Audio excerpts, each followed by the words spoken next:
आप सभी जानते हैं सौंफ को अक्सर हम जो ना अपनी चाय में डालते हैं, खाने में प्रयोग करते हैं। हर रेस्टोरेंट, हर ढाबे पर आपको खाने के बाद ये सर्व की जाती है कि आप इसको खाइए और अपने भोजन को पचाइए।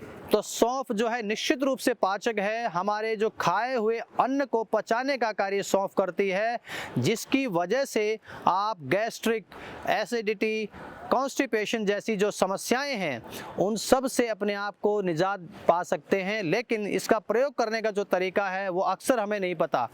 हम सोचते हैं सौंफ को कभी भी खाया जा सकता है, वो ज़्यादा अच्छा नहीं है।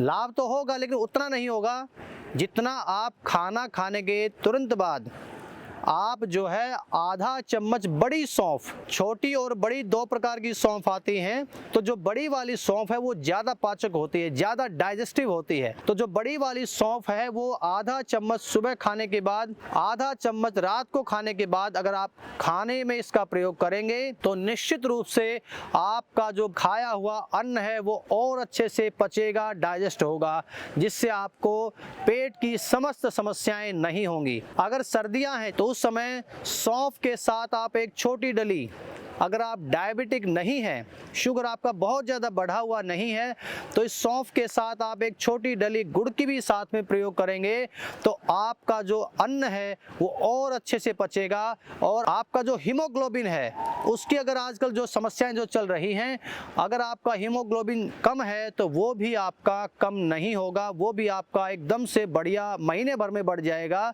क्योंकि गुड़ हमारा हीमोग्लोबिन को बढ़ाने में बहुत अच्छी औषधि है। मैं आपको बता रहा था कि ये भोजन को पचाने में, पेट के रोगों को दूर करने में सक्षम है और साथ में ये एंटीबैक्टीरियल भी है। तो इसका खाने के साथ हम प्रयोग करते हैं तो उसका एक बड़ा साइंटिफिक रीज़न भी है, क्योंकि खाने में कई बार हमारे जाने अनजाने में कुछ ऐसे विषैले जीव चले जाते हैं, विषैले को तत्व चले जाते हैं जो जाकर के भीतर कोई बैक्टीरिया पैदा करते हैं। मान लीजिए हमने हाथ नहीं धुले तो हाथों में बहुत सारे बैक्टीरिया हमारे शरीर में चले जाते हैं हाथों के माध्यम से, खाने के द्वारा, तो उसको भी ये मारने का कार्य सौंफ करती है। इसलिए भी हमारी भारतीय परंपरा में खाने के बाद सौंफ खाने का प्रचलन हुआ है। मैं देखता हूँ गुजरात के अंदर मैं काफ़ी जाता रहा हूँ, तो गुजरात में मुखवॉश के नाम पर सौंफ का बहुत अच्छा प्रयोग है। लगभग हर परिवार में जहाँ भी हम भोजन के लिए जाते थे वहाँ आपको खाने के बाद भुनी हुई सौंफ जरूर दी जाती है। और कच्ची की अपेक्षा जो भुनी हुई सौंफ है वो ज़्यादा कारगर है। कच्ची सौंफ कम खानी चाहिए, भुनी हुई सौंफ का आप अच्छे से प्रयोग कर सकते हैं। और साथ में मैं बता रहा था आपको कि जो भी हमारे कफ रोग हैं उनमें भी इसका बहुत अच्छा उपयोग पाया गया है। अगर आपका पुराने से पुराना कफ है तो मान लीजिए आधा चम्मच आपने सौंफ ली और आधा नहीं, चौथाई चम्मच आप सौंठ, ड्राई जिंजर जिसको कहा जाता है, उसका आप प्रयोग करेंगे, उसका काढ़ा बनाएंगे। आधा चम्मच सौंफ बड़ी, चौथाई चम्मच ड्राई जिंजर, इनको एक गिलास पानी में स्टील के बर्तन में डाल करके पकाएंगे। जब उसका उबलते उबलते आधा बच जाएगा उसको छान लेंगे और सुबह सुबह शौचालय से निवृत्त होने के बाद उसका सेवन करेंगे। अगर आप डायबिटिक नहीं हैं तो उसमें शहद डाल करके उसका प्रयोग करेंगे तो निश्चित रूप से आपका जितना भी जमा हुआ कफ है पुराने से पुराना वो निकल करके बाहर हो जाएगा। खांसी की समस्या है वो आपकी ठीक हो जाएगी। दिन में 2 से 3 बार इसका प्रयोग करेंगे तो निश्चित रूप से आपको लाभ मिलेगा। एक मैं देख रहा हूं कि अक्सर लोग जो ना सौंफ जेब में रख करके चलते हैं, खाते ही रहते हैं, वो गलत है।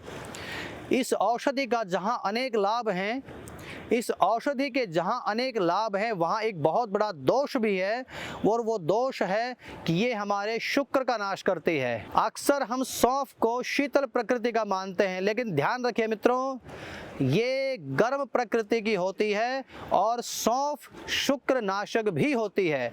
इसलिए जिनको शुक्राणुओं की कमी है वो सौंफ का प्रयोग बिल्कुल ना करें। इसके अलावा अन्य सब इसका प्रयोग करके अपने आप को बहुत सारे रोगों से बचा सकते हैं और अपना इसका लाभ ले सकते हैं। तो इसी प्रकार हम अन्य भी औषधियों का परिचय आप सबके सामने लेकर के आएंगे। आप सबका बहुत बहुत धन्यवाद।